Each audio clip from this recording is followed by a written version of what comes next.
Hello, good evening. Good evening, madam. Please, how are we all doing? We are fine. I thank God we are all doing well. Please, can you all see my screen? Yes, please. All right. The network isn't stable now, so if it goes off, please, the call strikes, please call me, okay, so that I'll know. It's not stable right now. I think it drizzled in the afternoon, so it's not stable. So when it goes off, please call me so that I'll know that it's off. Okay. So today doing we'll be treating two chapters. We have the last two chapters to treat, and then we end for our semester. So today we'll be treating the housing supply and the various forms of occupancy arrangement that we have in Ghana. So we'll talk about the rental services that we have, by building a house and also buying a house.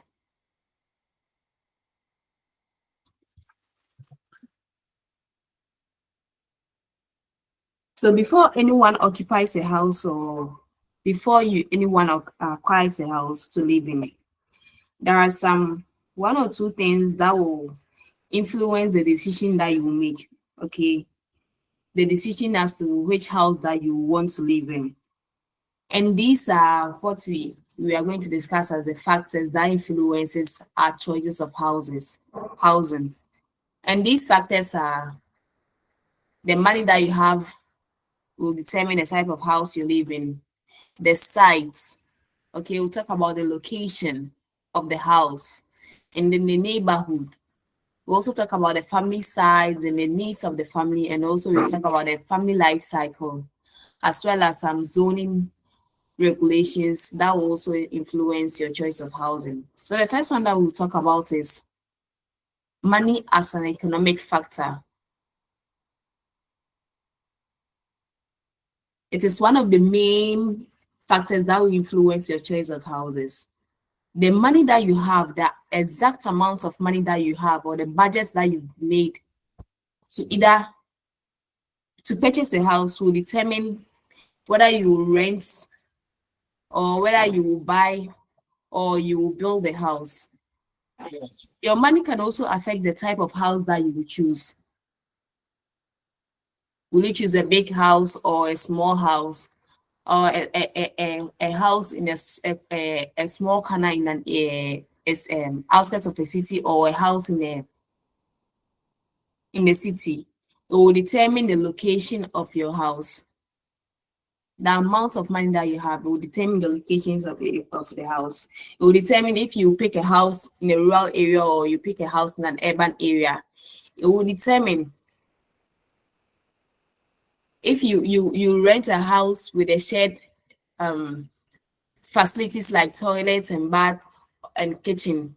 The amount of money that you have will determine the sometimes the whenever we are going to look for a house to stay or to rent or to buy, we always have a budget. Okay, now I need a house between this specific range of amount of money, and that's the money that we have, and that will be a factor to influence the house that we will live in. The second one too is the site. When you talk of the site is the land area. Okay, the particular land that the house you want to live in is on. So the site is the house's natural environment.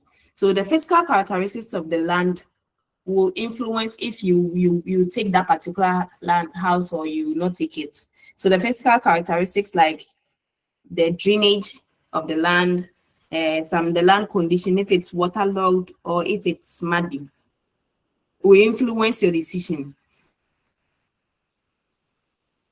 Everyone wants to live in a house that in future won't bring problems to you. Okay, if you go and rent a house in a waterlogged area when it rains, you know that surely you get problems. It's either your area will be flooded and then it will come inside your house, which will in effect spoil some of the things you have in the house, or your housing environment will have mud, okay, puddles all over. So when you're going to your house, you have to be stepping on stones or be stepping in mud before you enter your room. So such housing environments will also influence the site of the particular ground area where the house is located, will influence your decision. Everyone wants to live in a well-drained housing environment, which is healthy. Okay, so a well-drained housing environment should be flat. And then it should not be prone to flooding and other environmental hazards such as earthquakes. And we can also talk about your location. Location has to do with availability, proximity, and accessibility to social amenities and utilities. So where you are going to rent the house, how far is that place from your workplace will determine if you use your money to buy a purchase such a house or rent a place at that site. Sometimes all these new houses are at new sites, and these new sites are far from where where our workplaces are. Some of the new sites too, unless you take like 3 cars before you come to the town itself, so that you can get access to the hospital, the marketplace, the churches, and then some new sites too have issues with electricity. Okay, so before you alone gets electricity at house, you have to be tapping from a far end. You have to get like 3 or 4 poles before you can get some at your place. And so with factors in mind, you choose to get a place where you have easy access to the to town places, to even to your schools. There are some places that before you get to school, you have to wait like 30 to 40 minutes before you get a car to your place. Everyone wants a place where when you are going to town, you won't waste much money on lorry fares unless you have your own car. So a good location should reduce your transportation fare. Okay, it should also make life living worth, and then things to getting things to buy, foodstuffs to buy easy for you too. And we can also talk about your neighborhood. Your neighborhood. We learned in our previous units that the houses that we live in is a reflection of is an extension of ourselves. Okay, so whatever neighborhood that you live, in a way, it tells who you are. Okay, so if you go and live in a noisy neighborhood, a neighborhood where they are unclean, they've made the place like a slum, it will be very hard for you to convince people that you are not that type of person. Okay, although you are living in such an environment, but you are not they are not that type of person. So the neighborhood that you are going to live, you need to investigate the style of the people who live around. However they live will be associated with your personality. Okay, so you are supposed to select a place where the people have good standards of sanitation, cleanliness, and acceptable social and moral habits. And also you have to consider the needs of the family. The needs of the family will also be a factor which will influence the decision of the type of house that you want to live in. If you're a family and then, let's say Muslims, you shall need a place to pray. Okay, so you make sure that the house that you are going to live in, you will get a place where you can pray. We have Christians too, some stout Christians who take their quiet time very seriously.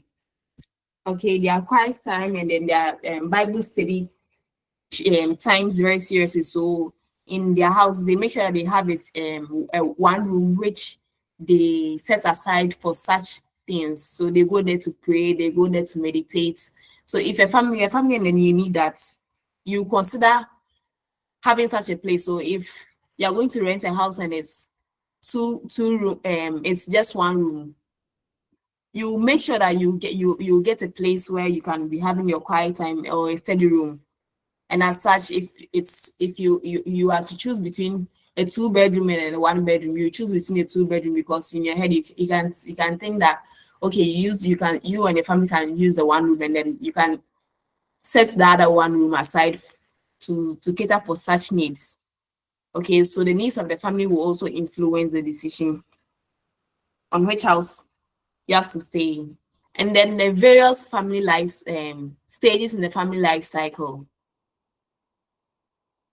Each stage in the family life cycle influence the type of house that you will live in. So if it's a family at the beginning stage and they are going to look for a house to stay in, you will not bother looking for a house with plenty rooms. If it's just one room, you feel it's okay. Once you have you have everything inside, you have your toilet and your bath inside, you have your kitchen inside, you feel you have your privacy, you'll be very okay in it. You can also choose to share such facilities with others, and then you feel you'll be okay with it. But when you go to a spanning stage where you start having children, at that stage, if you're going to look for a house, you would like to choose houses with more rooms, which will cater for your children, which you get a place for your children to stay, to live in, sleep in, and then a place for you to the spouse to sleep in. If you have toddlers amongst you, or your children are not that old, you would like to get a big space where they can be playing, they'll be having fun, and it will also influence the type of houses that you go and choose.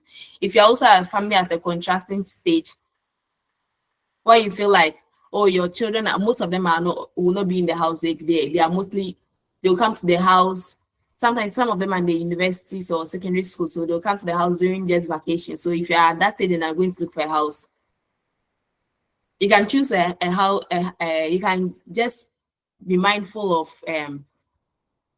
a house with just a room for the spouse to sleep in, and another room to cater for the children when they come for vacations. And then a family at the empty nest stage will also choose a house which will not need more rooms. Even if they need more rooms, they will give some. If they have built it themselves, they will give some out for rent. So the family at each stage in the family life cycle will also influence the type of houses you are going to live in. And then we can also talk of the zoning and the legal regulations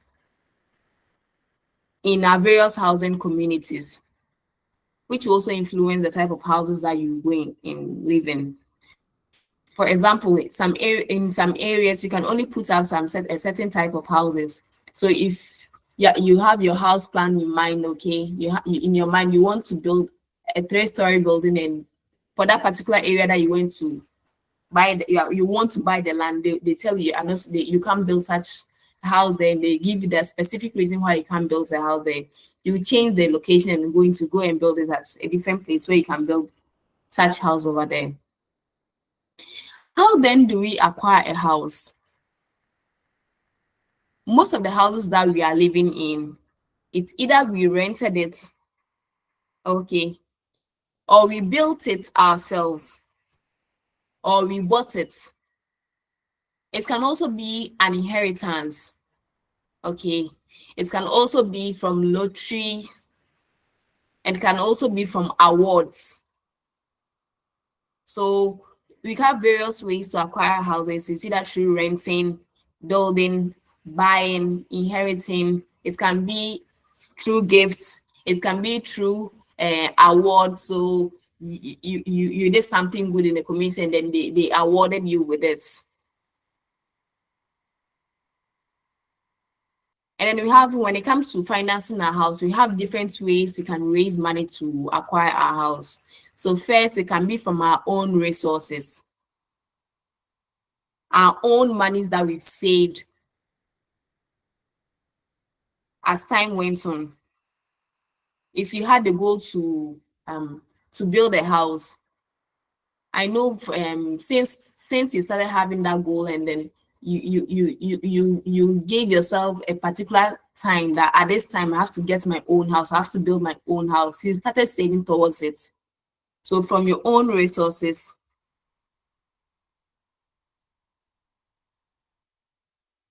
you can get a house to either buy, rent, or build. And this one is the most straightforward method. Okay, it doesn't involve paying interest or dealing with lenders. You don't have to go and take money from a friend, and then your friend or the wherever you're going to take the money, they will add interest to it. It doesn't involve paying interest or dealing with anything. And then we have the second one, saving or keeping an account with a building society. Building societies are financial institutions that help people save and also access loans, especially for housing projects.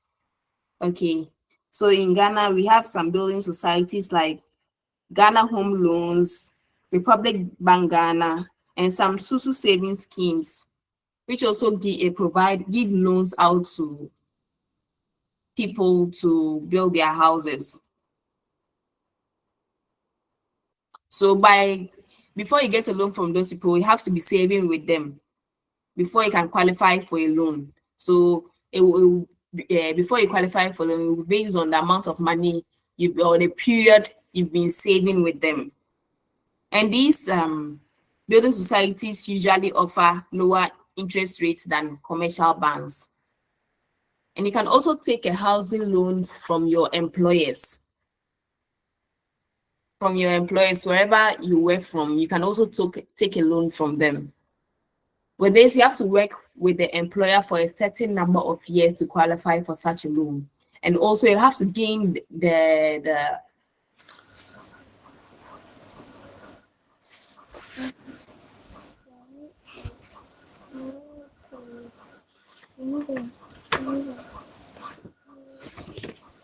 Madam Joyce. Madam Joyce, please check your background for us, okay?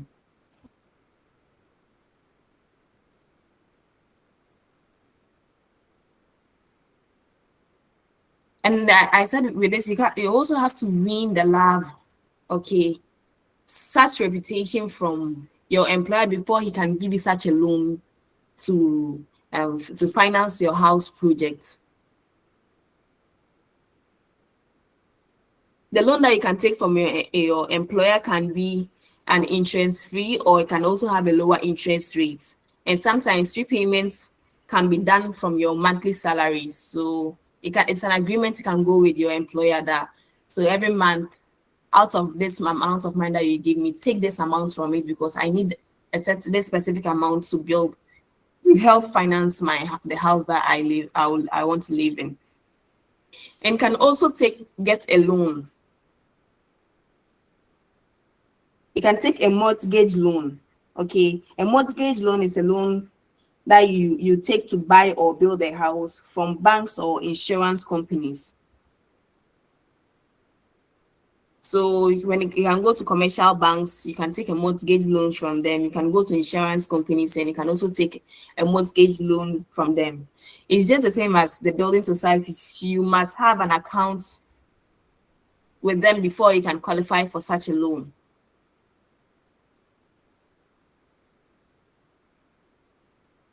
Then let's move to the forms of occupancy that we have. The first one is buying of a house. Before you get a house to buy, it's either you've seen an advertisement in the newspaper, okay, or an agent spoke to you about it, or you have a friend who recommended that there's a house in our area, this house that I know that they are selling. So if you want to buy, you can go for it. So when you see such an advertisement, you can then proceed to go and then look for the owner or the person selling the house, and then you speak with the person or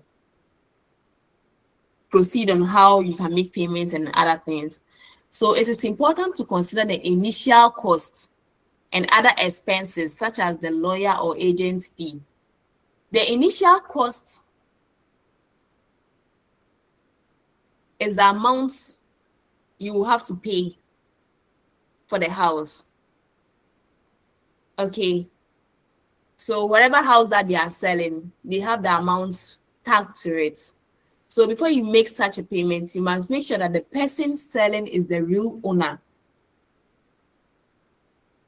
Sometimes someone will be like, oh, it's my uncle's house, and then he's not in Ghana and he wants me to sell it for him. So that's why I'm selling.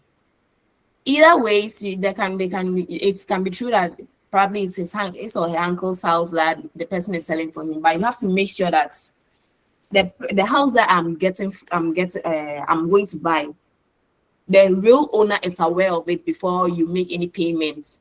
Because right now, scam hiding, so you don't want to lose your money.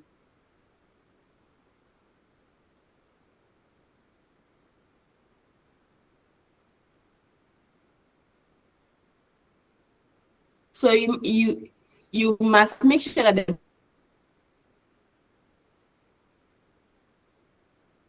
person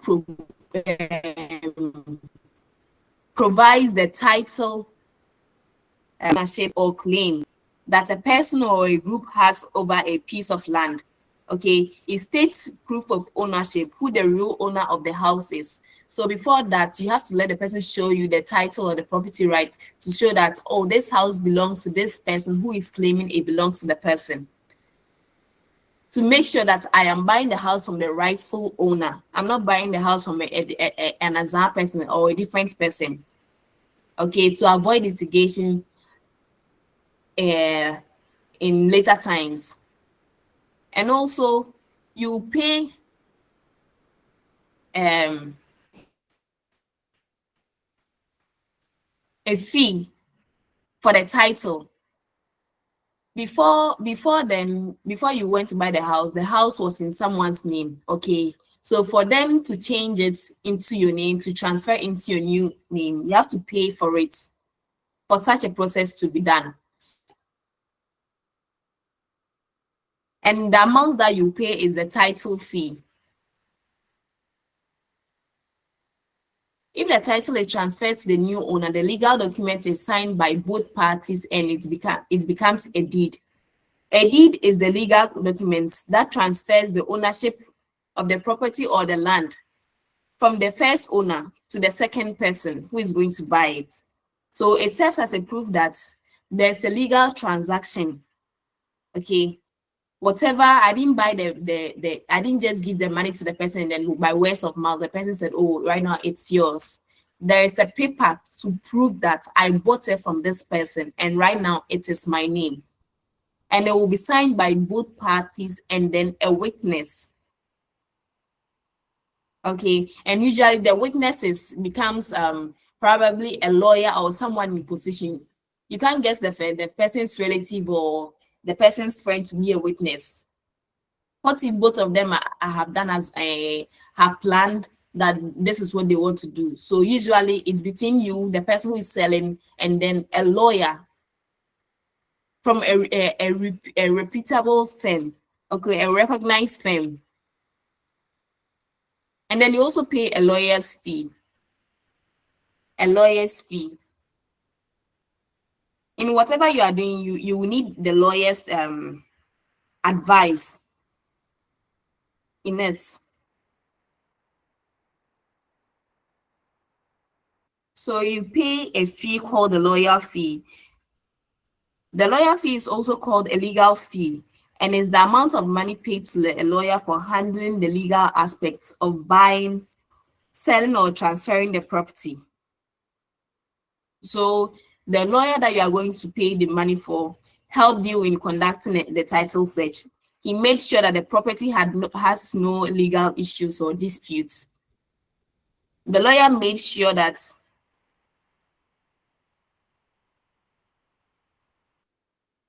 the seller has the legal right to sell whatever property that the person was selling. And then the lawyer can also help give you advice on the laws, the lease terms, and some rules that you have to know so that you don't skip one and then they can use it against you and then take them the property that you bought from you. So it's always a percentage of the price of the house that you are going to buy. That's the amount that you pay to the and sometimes it's negotiable. You can discuss it with the lawyer. And then we have property rates, which is also the tax that you pay to the district or municipal assemblies when the property becomes yours. You have to be paying such to the district or municipal assembly, and it's mostly yearly. And then there are some repairs too that you have to, if it's a house, if it's an old house, there are some repairs, or if it's a new house, you want to make it or make some few changes to suit how you want it. A family or an individual may buy a new house or an old property with their corresponding advantages or disadvantages. So what are some of the advantages of buying a new house? If you buy a new house, you will have a modern design. Okay. The facilities in the house will have modern equipment or tools or designs being used there. The rooms can be more spacious. So gone are the days that they had POP was trending. So most of the houses were in POP. But if you buy a house in this era, that was TNJ. But if you buy a house in this era, you get a new house with POPs, with tiles, with epoxy floor, with security doors. Okay, you have all those modern designs and equipment or facility finishes in it. And also the kitchen, toilet, and bath may also have modern facilities. When you buy a new house, it may not need immediate repairs. The repairs that you will need to make won't be much as you buy doing it in an old house. Okay, it will need less, sometimes no repairs at all. If you do repairs, then it's something small that you are doing to change to suit how you want it. Or maybe your changes the locker hand. The locker hands are just the same as every house uses. It's a new one, but you want a particular type, then you change it to suit what you like.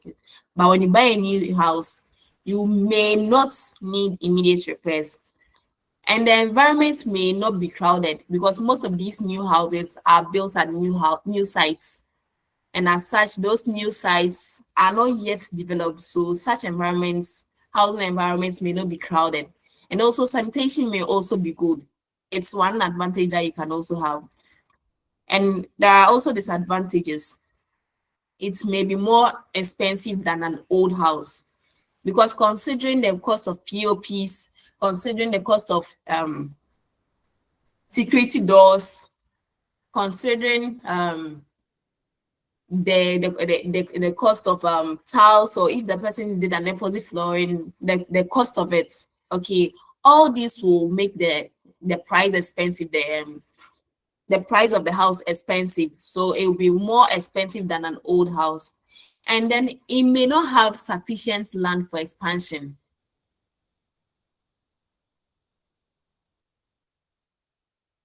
Most of these new houses, because they want more rooms, they tend to use like 80% of the land.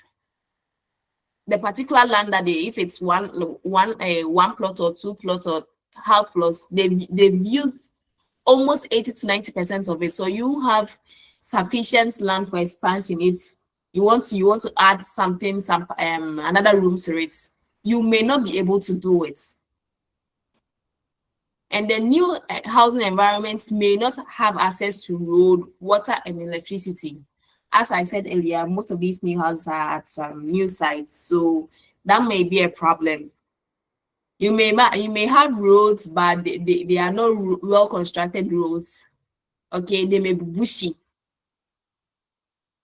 and as such, you have problems walking on those dusty roads, and then we may have issues of electric you may not have electricity over there, you may not have water over there because those services are not yet in those areas. So that's also a disadvantage. And then transportation to shopping centers, markets, churches, hospitals, schools may be a problem if you don't own a car.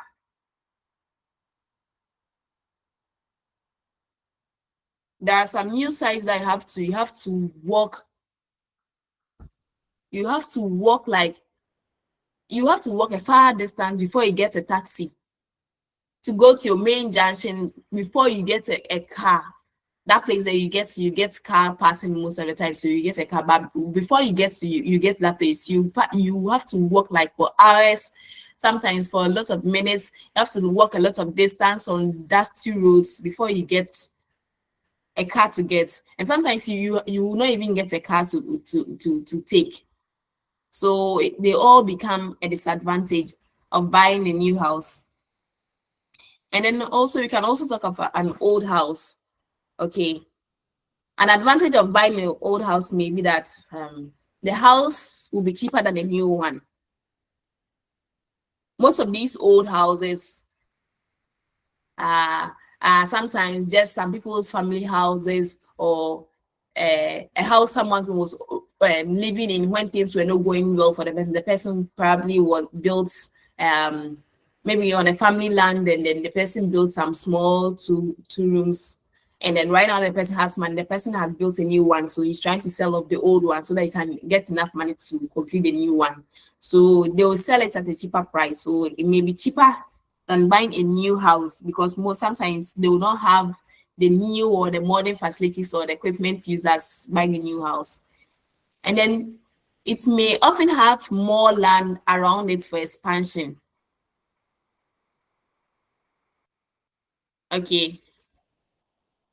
And then it's also advantageous because access to centers like the markets, hospitals, banks, schools, you name it, it's very easy because most of these old houses are they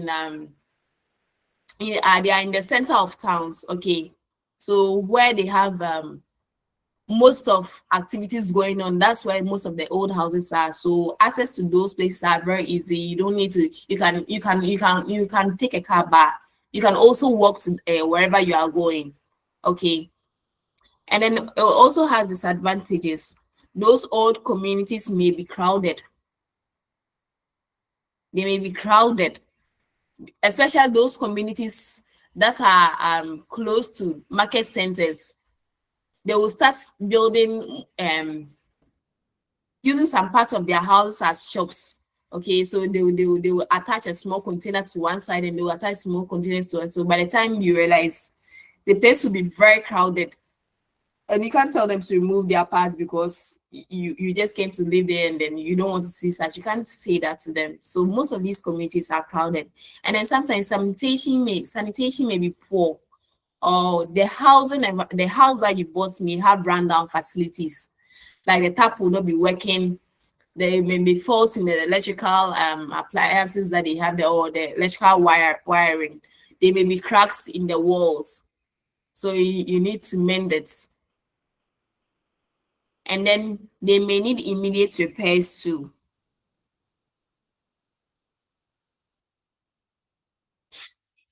So aside buying a house, you can also build the house yourself.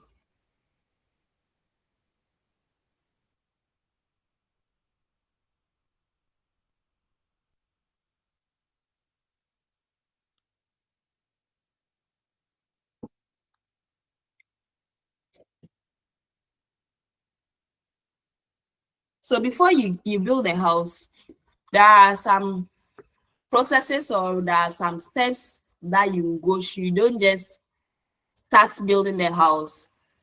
First, you have to get a land on which you can build your house. Okay, so you acquire the land either through freehold or leasehold. When we say freehold, Freehold is when you own the land or any building on it becomes yours permanently. So you've paid for it, okay, and then it's yours permanently. No one will come and take it from you afterwards. So these type of freehold lands are common in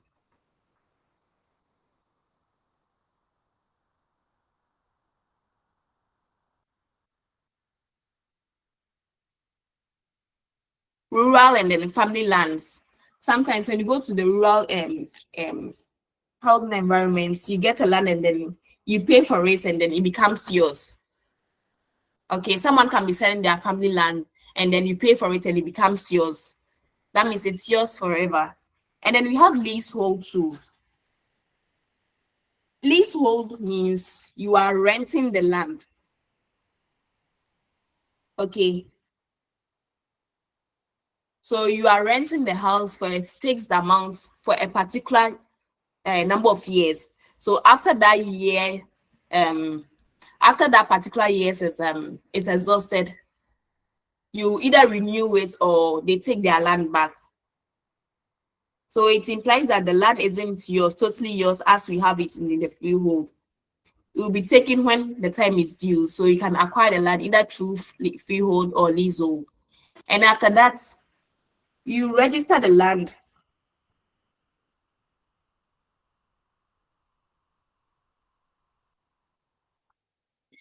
After that, you register the land with the land department for protection in case of dispute. So when you buy the land, you go and look for a lawyer and then you make sure that he helps you with the registration of the land in your name to prevent any issues with land guards and those things. And then you go and prepare your land title. And then you take it to the high court to be stamped. You make sure that it is stamped so that it's official. After being when they stamp it, it officially tells everything that it is yours. And then you go to the land department for them to search if the land that you have registered, the land that you have stamped, is not in the name of another person. Whoever sold the land for you hasn't sold it to another person. If there are no such cases, then you proceed to draw your building plan.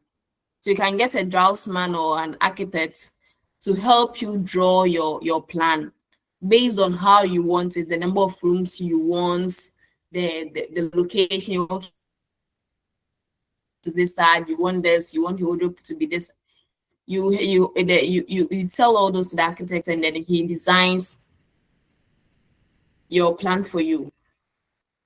So after designing the plan for you, the finished plan is called a blueprint. And you will send a blueprint to the town planning officer for approval. So this is where the housing codes and the building regulations are checked. Okay. The city or district engineer will certify the blueprints to make sure they meet the building standards. You also go to the district health inspector for them to also to see if it meets the health regulations sets aside. And they also the district or city engineer will also check the designs and materials that will be used. They will all check to see if it meets the standards or the required or lay down laws or regulation that has been set aside for everyone house to meet. So these officers check whether the plan meets the approved standards of sanitation, zoning, and that it has the amenities that is required by the particular community. So if they check and then they make corrections or they tell you that this particular place is not meeting the standard, so you have to make it this way, you have to make changes here. You make all those changes and then you send it again for approval. So if they approve it, that it's okay, then you can start buying your building materials, contacting masons and other people to begin the work. And then if you don't build a house, if you don't buy it, you either rent it. So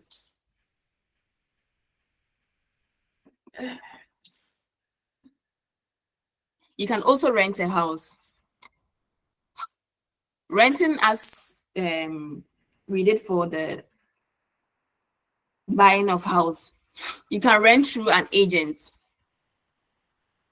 There are agents who are, there are institutions that serve as agents for if you want a house, you just go to them and then they will help you search for some. And then there are individuals too, you can speak with them and then they can help you get a house to live in. So you can rent through an agent.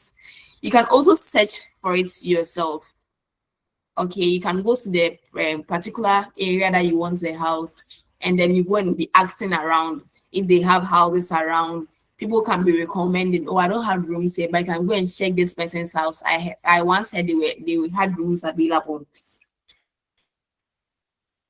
And it can also be through your employers. They can also recommend for you, and then your friends can also recommend some houses for you.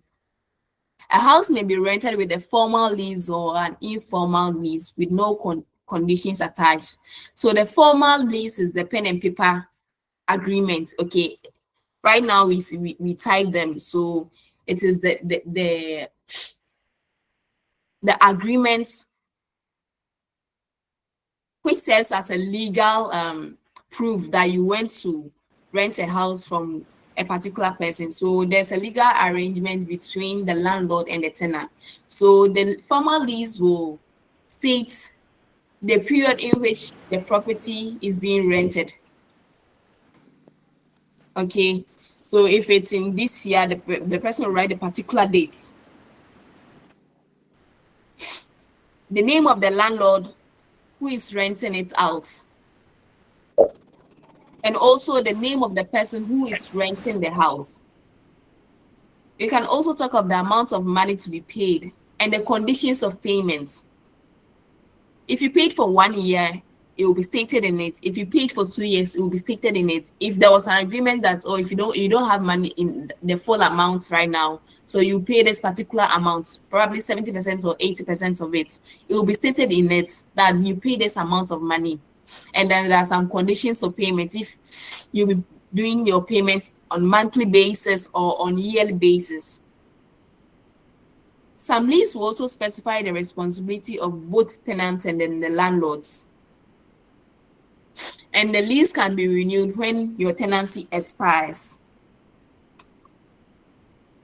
By then, if your tenancy expires and then the landlord has new arrangements or new rules, he will change the conditions of the responsibilities in it. So let's check out some responsibilities of both the tenant and the landlord. The landlord is responsible for making major repairs, but especially if the faults are a danger to the health and lives of tenants. So if there's a major crack in the wall, if it's a story building and there's a major crack in the wall, it becomes the responsibility of the landlord to fix it. So all those major repairs becomes the responsibility of the landlord. The landlord is responsible for issuing receipts for rent. And the landlord is supposed to give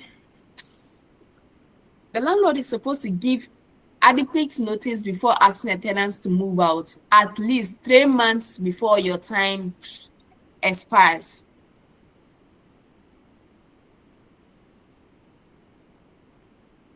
So if your tenancy expires on April, at least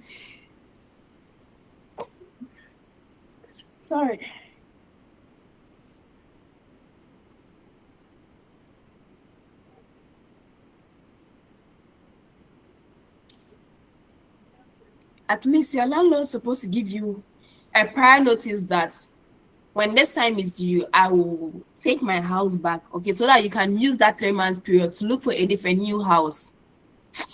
and the landlord is responsible for paying the property rate. It doesn't become your responsibility.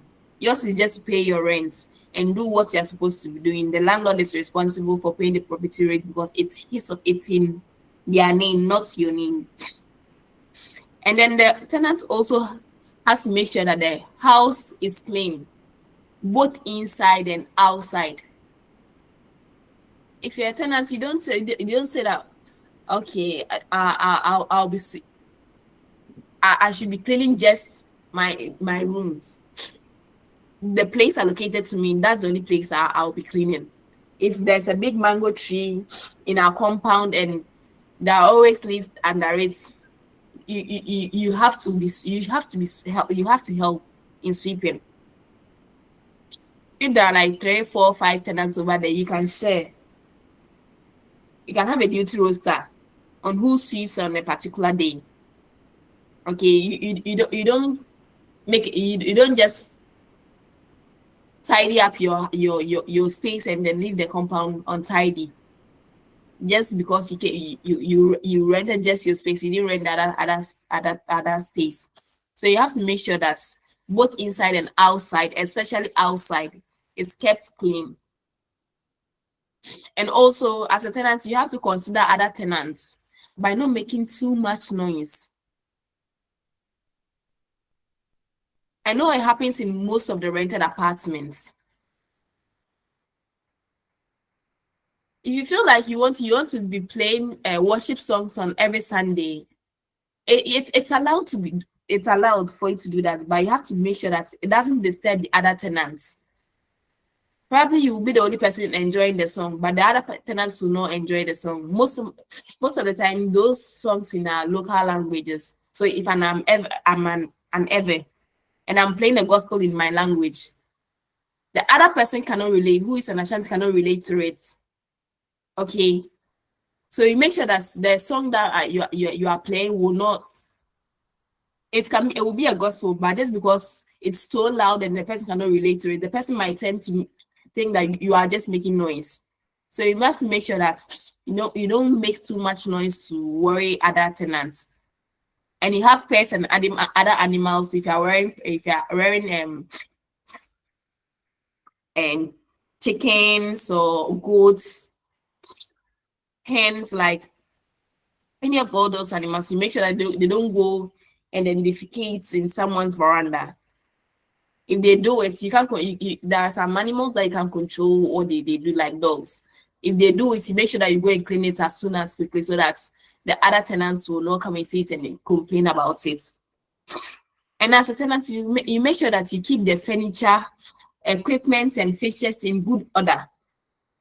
You make sure that you keep them the way you came to meet them. Okay, the way you came to meet them. You make sure that when you are leaving the place, they are in the same condition. When he came in and he had a wardrobe and then it had 2 doors, you make sure that when you are leaving, you leave the place with a wardrobe with 2 doors. Not that, oh, your children were playing and then carelessly they spoiled one door, so you don't know where it is, and you just leave the place like that. You have to make sure that how you came in, that will be the same way you leave out. And you have to obtain a permission from the landlord before making changes in the building.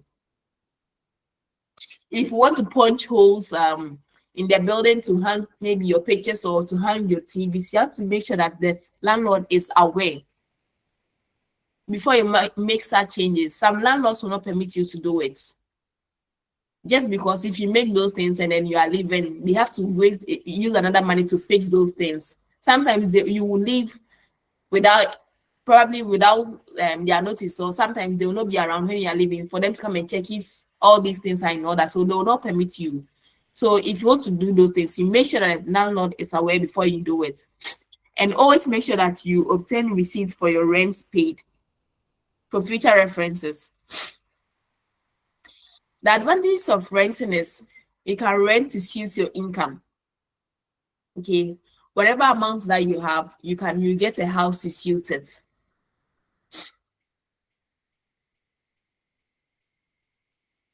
And then you are free to move in after giving notice to the landlord.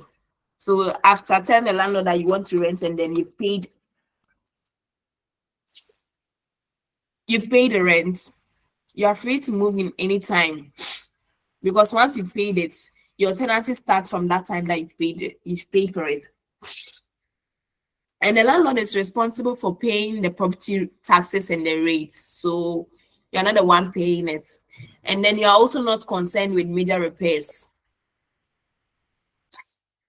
But those small repairs inside your room, that if probably your door handle is false, it becomes your own fault. The kitchen sink is no the kitchen tap is not working well, it becomes your own fault. Okay. But those major ones, if it's a gated house and then the gate is fault, it doesn't become your concern. And also there are disadvantages. Disadvantages in living in a rented house. No matter the amount of the period or the amount of years you've lived in the house, it will never be yours. It is still an apartment you are renting. Okay. No matter how close you are with the landlord or the landlady, it's still an apartment you are renting. So it will never be yours. And the landlord can eject you at his or her convenience. They can do it at any time. If they want, sometimes it happens. It is not supposed to be done that way, but as some landlords, they'll just come and tell you that your time, I know your time is not due, but I want to give you the money because I want to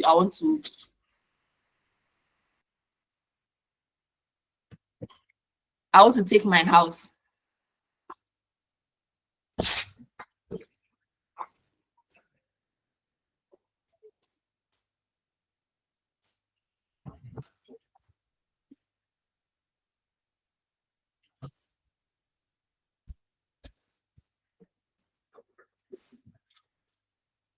And you cannot make changes to meet your needs without permission.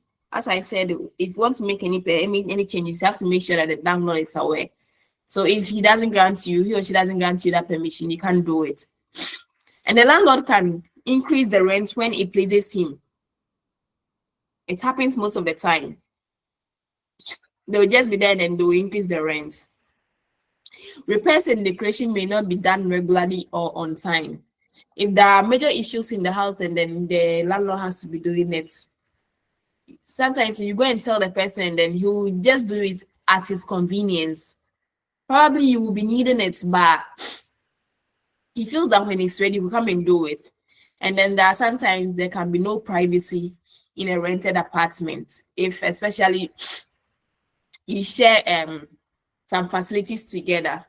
If you share a common veranda, if you share washroom together, if you share a kitchen together, sometimes there are no privacy in such situations. So these are some of the advantages and disadvantages of a rented apartment. So moving away from forms of occupancy. People in a comment.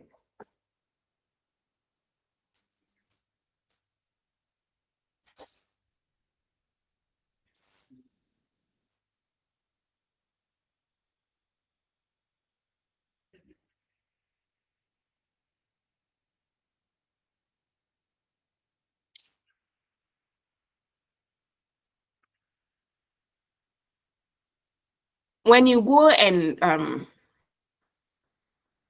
buy a house, you build your house or you go and rent it, you always make sure that you staff it. Okay, you make sure to decorate the inside to suit your preference, and that is what we term as furnishing a home.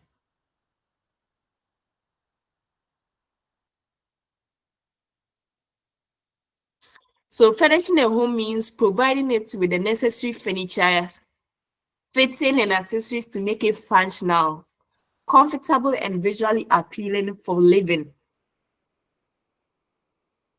So you can make the home attractive by creatively using some materials and equipments that are needed in the house to carry out various activities. So if you need things you need in the kitchen, like your cooker, your gas, either electric cooker or a gas cooker, your refrigerators, your napkins, your some holders or some racks to hold your plate, your how you use them creatively in the house will contribute to making the home attractive. Okay.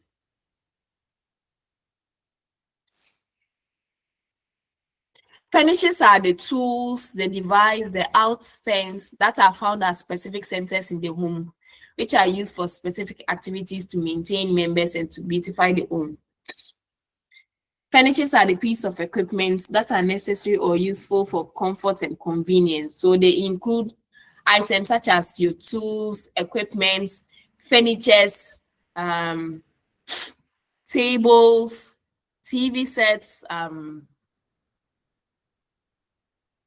wardrobes, chairs, TV stands, bedside table, desk, shelf, office chairs, and other accessories that we can use to decorate our house to make living there more pleasant and more comfortable. Generally, we have two types of finishes. Okay, finishes may be soft or hard. So if they are not soft finishes, they are hard finishes. The soft finishes are the fabric-based ones.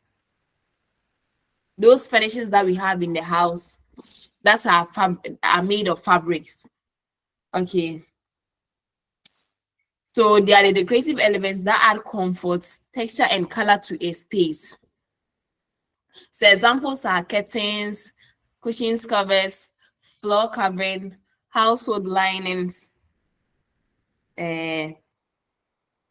table mats, rugs, carpets, bedspreads, pillow, floor coverings for sofas, and then fabric coverings for sofas, and then also for chairs.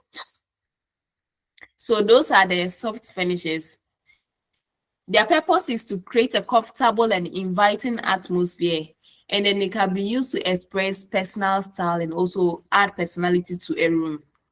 And then the second one is hard finishes. These are the rigid ones, finishes that we have, equipments that we have in the house, the immovable ones. Okay, they are often structural elements of a room's interior.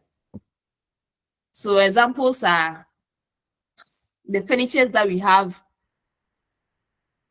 in our living room, the storage cupboards, our wardrobes, our beds,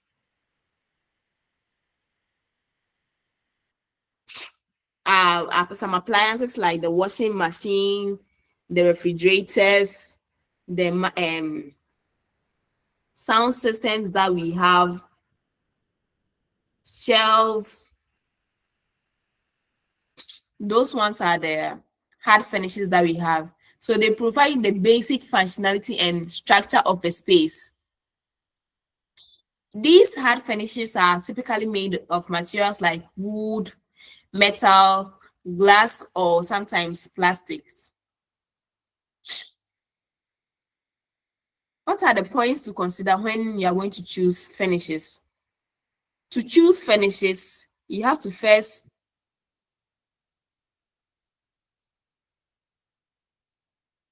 consider your needs. It always needs before wants. Do you really need it?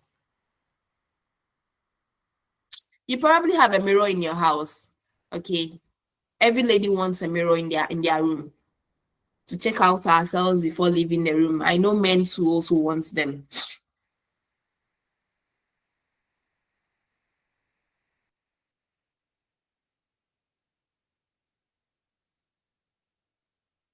So before you probably sometimes you walking in the market, and then you see another mirror, a small cute mirror, and then it's so nice the way they've shaped it, and then they tell that, oh, you can also have this mirror in your room to check your eyebrows, to check your lip gloss. Suppose you already have a mirror in your room, then you tend to buy it and then you come and place it at where the big mirror is. So what would be the difference from the big mirror and the small mirror? When you have the big mirror, you can draw closer to it and then see your eyebrow, how you've shaped it. You can see your lip, how your lip gloss is looking, how you've lined your lips. If it's not really a need,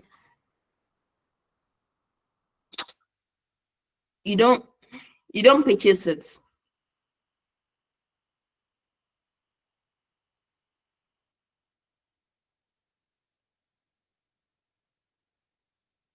And then you have to also consider the cost. How much you can afford to spend determines what you can buy. There are some equipment which it's just the beauty of it, okay, that adds to the price of it.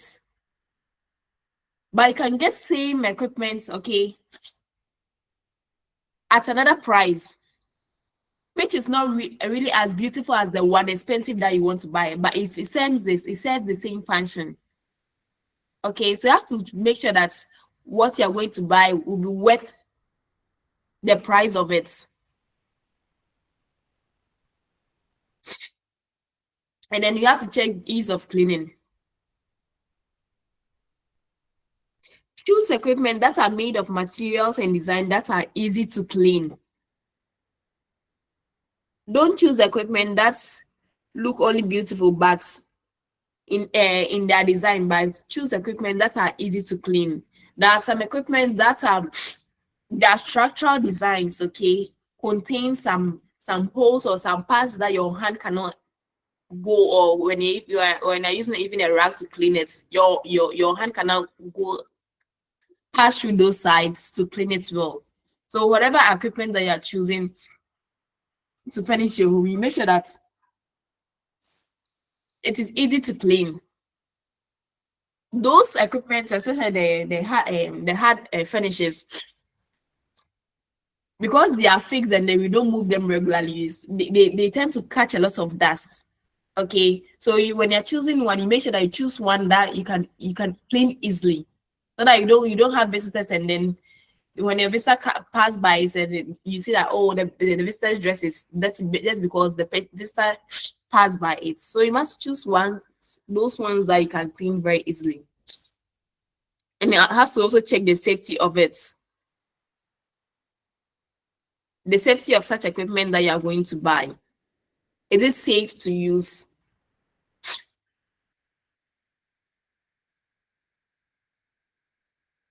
Also check if they serve the intended purpose of which it was purchased, the efficiency of it. The equipment that you are going to buy should be used without any difficulty. It should be efficient in saving your time and also in saving,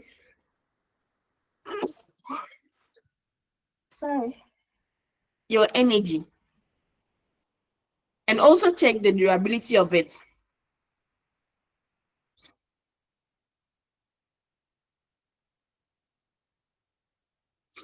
So the equipment or the accessory that you are going to buy should not be only simple and inexpensive, but it should also be able to stand the test of time.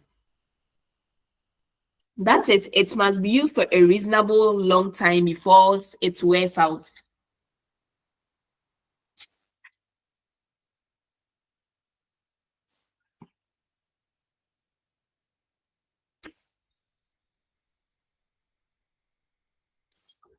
Please excuse me, give me some 2 minutes. I'm coming right now.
Hello.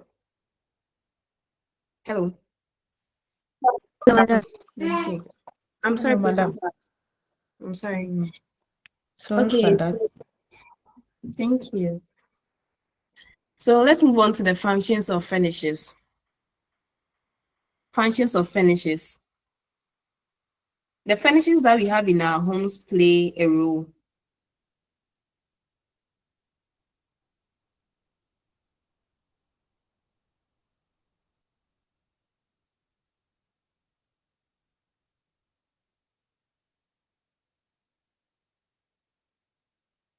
One, we can say finishes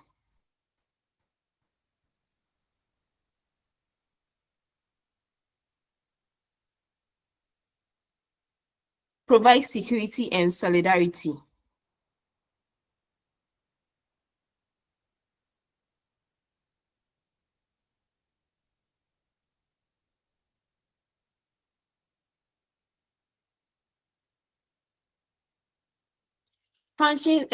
Furnishings provide security and solidarity.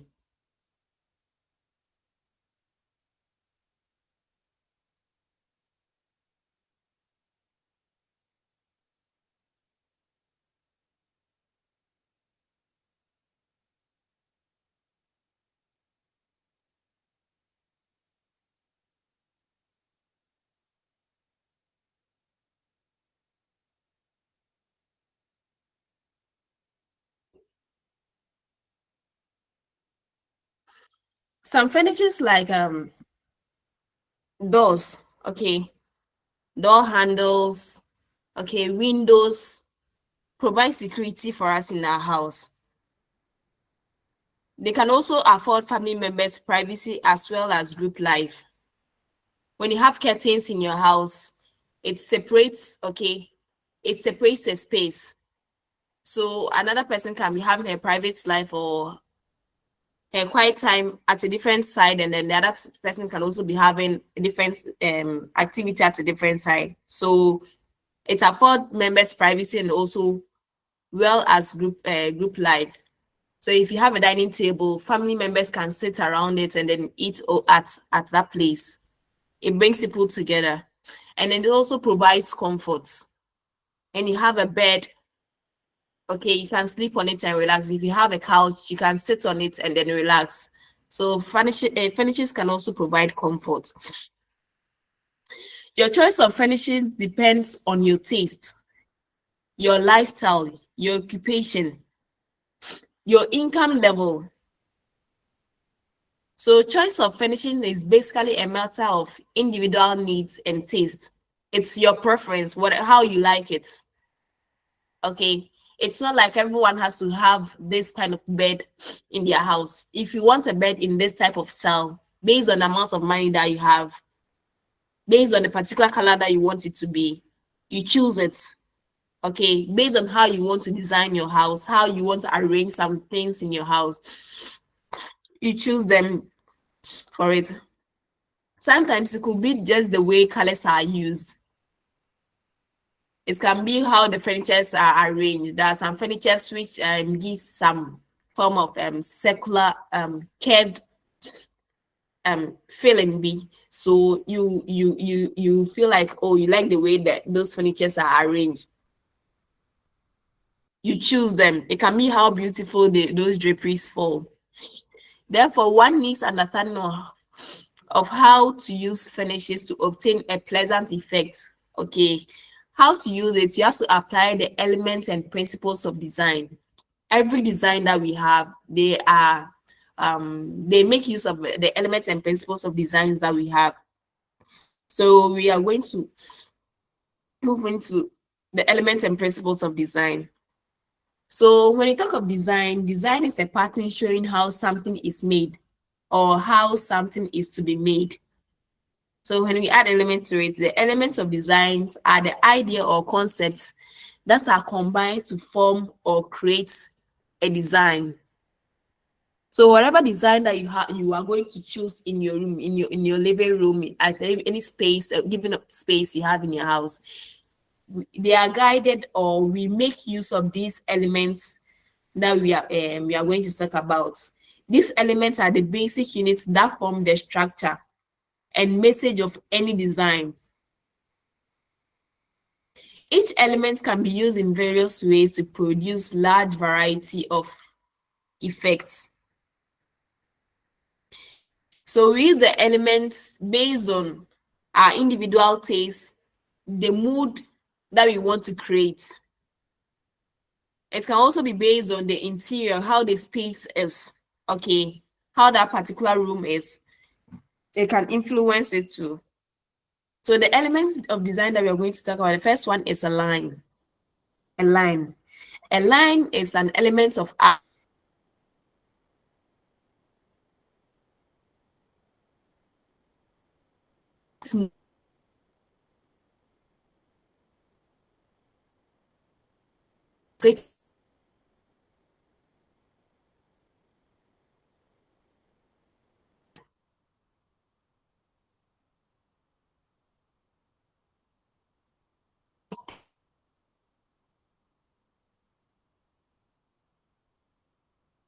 Can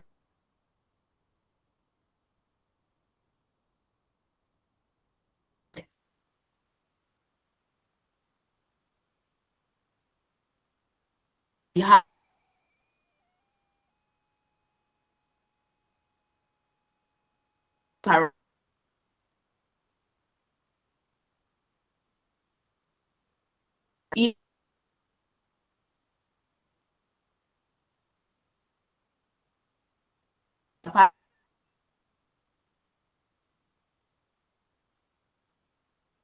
That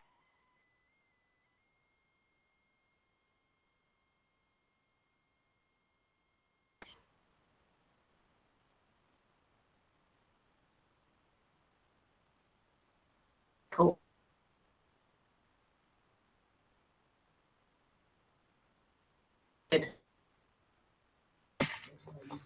Madam, please, your line is breaking.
Madam, please, we can't hear you.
Hello. Hello, Hello. madam. Thank you.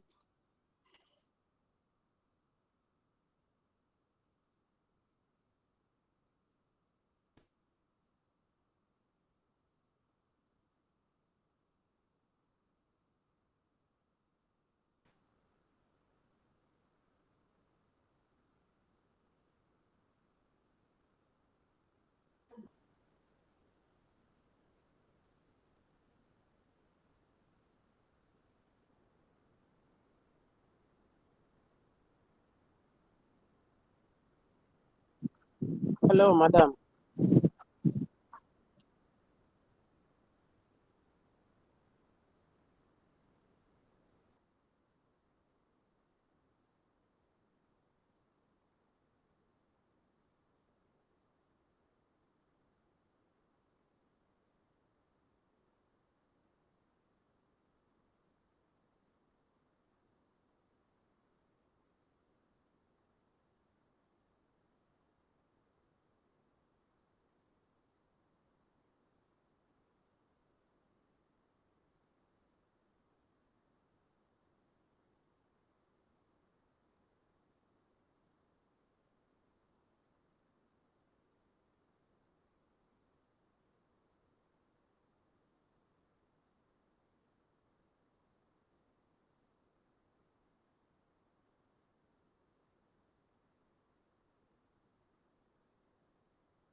Hello, please. Am I the only one who is not hearing madam or all of us? Because I All can't of hear us. anything. All of us, oh, madam. Oh, Hello. Sure.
Hello.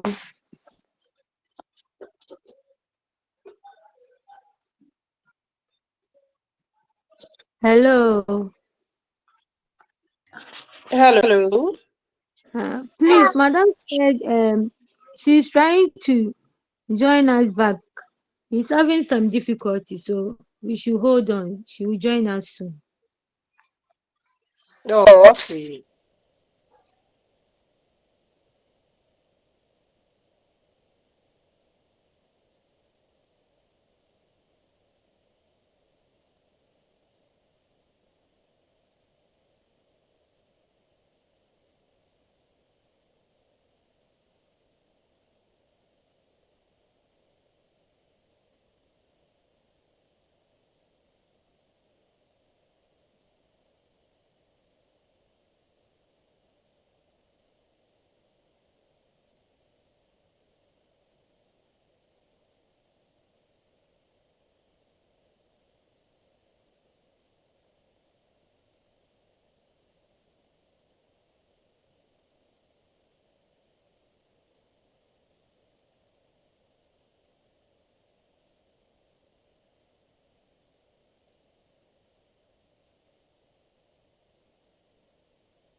Please, good evening. Hello, sorry. Madam said we should exercise patience for about 10 to 15 minutes. She's trying to join. So please let's wait for her for about 10 to 15 minutes.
Hello, Madam Regina.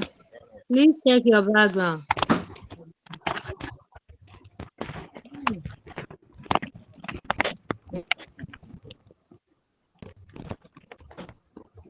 Hello, Madam Regina. Please check your background.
Hello. Hello. Hello, madam. Hello. Hello, Madam. Please, I'm really sorry. I think Oh, I think it's from the laptop. So we have to be sharing from my phone. Okay, I'm coming.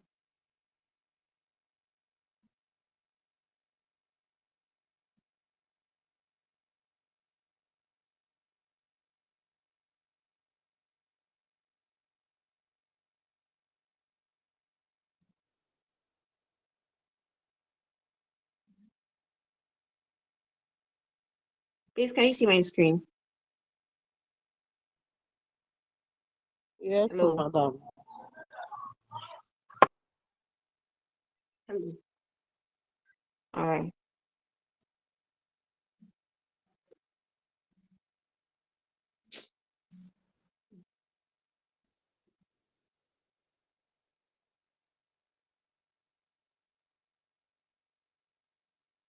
Okay. Once you can see from here, let's continue.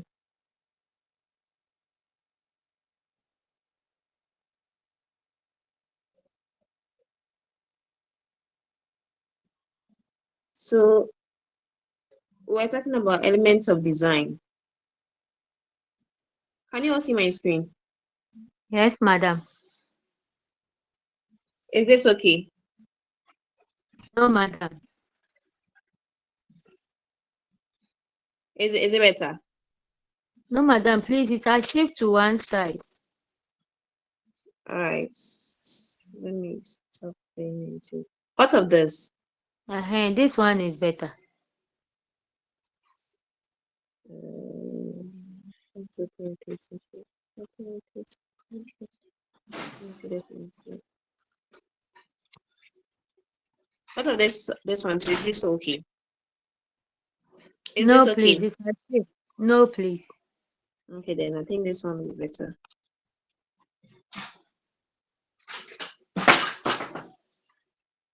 Okay, so I think I have to use my phone from here.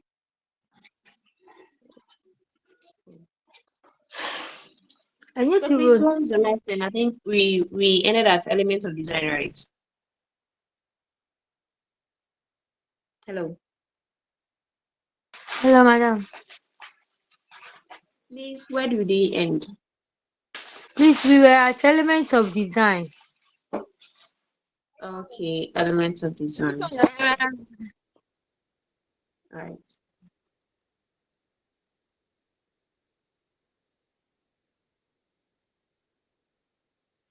So the elements of designs are the ideal concepts that are combined to form or create a design. So whatever design that we have in our rooms, they make up these basic elements of design that we are going to describe or we are going to talk about. They are the basic units that form the structure of every message and every design, okay? And the message it wants to carry along with it. Each element can be in various ways to produce large variety of epithets. So we use elements depending on our individual taste, how we want the design, the particular design that we are doing, how we want it to look like or how we want the outcome to be. We can also use the elements to based on the kind of mood that we want to create. Okay, the kind of appearance or the particular mood that we want our room or whatever design that we are making, how we want it to appear to others. And then we use it based on the interior. Okay, the kind of room that we are making will also influence how we will use the design. So the first one that we'll talk about is lines. Lines. Line is an element of art that is defined by a moving point in space. So when a point moves, it creates a line. So it can create a vertical line or a point moving to create a horizontal line or a diagonal or a curved line. Okay. Lines can be of any width or texture. So it can be thin, it can be a thick line. Line can be continuous, it can be implied, it can be irregular, or it can be broken. All designs are a combination of lines which indicate a direction. So whatever design that we have in our room, in our house, they all came by as a result of the combination of lines. We use lines to create an illusions in our houses, okay? So lines can be misleading and makes an object appears to have a different feeling of height, width, or movement. So if we have a room and then we feel like we want the room to appear long, okay, appear tall. Probably there are some buildings have the roofing is kind of lower, so it makes the room look shorter for you. So you can choose in designing those rooms, you can choose draperies or curtains that have lines in it. Okay, you can use those lines to make the room appear taller. We can also use horizontal lines to make the room wider. Horizontal lines takes the lines and our eyes across and then suggest width. Okay, so it takes our eyes across a particular space, unlike the vertical lines, which takes the eyes it carries the eyes up and down. The horizontal line take the eye across and it suggests width. So we can use these kind of lines to create to make our houses look a bit wider. We can also use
Hello, please.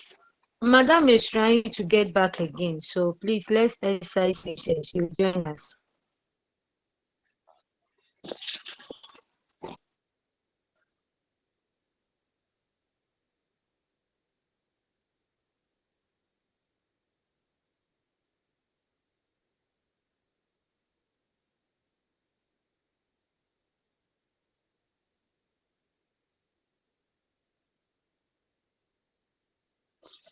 Hello.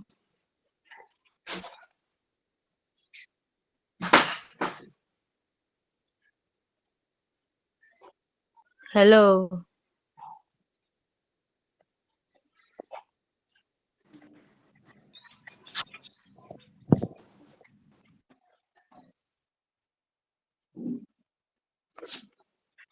Hello. Yes. Yes. Please, I said Madam said she's trying to join us back, so let's exercise some patience. All right. Okay, We've thank heard you. you. Thank you. Okay.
Yeah, hello.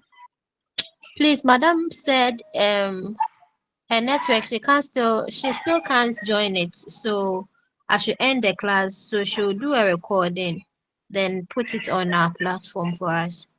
So please you can leave online. Yeah, she'll do a recording and I'll put it on the platform for us. Thank you. Thank you.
Hey.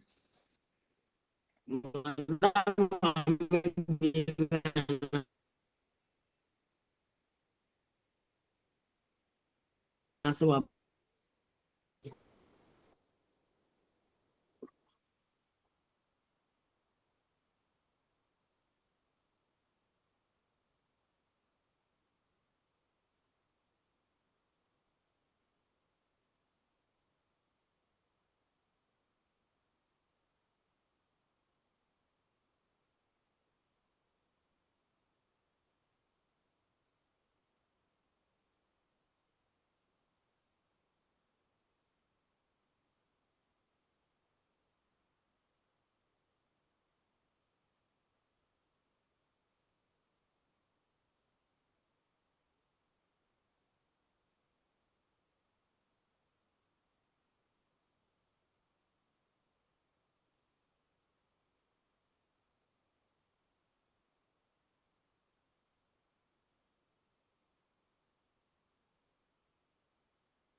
Hello.